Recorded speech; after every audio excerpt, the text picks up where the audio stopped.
Alright guys, this isn't gonna be like my normal videos. This is actually a much more depressing video.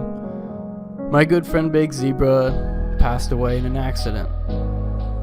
I'm not doing this video for attention.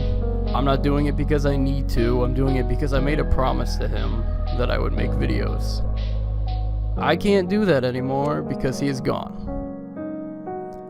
I'm doing this video for all of you out there that have gaming friends. Don't take their time for granted, because you don't know when something could happen.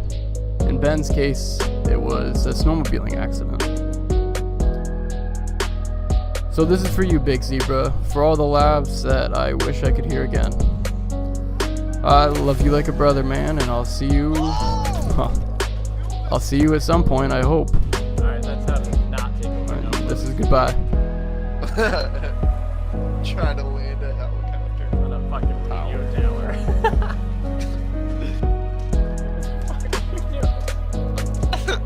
Cut the shit. No! Stop. I wonder if this will hurt.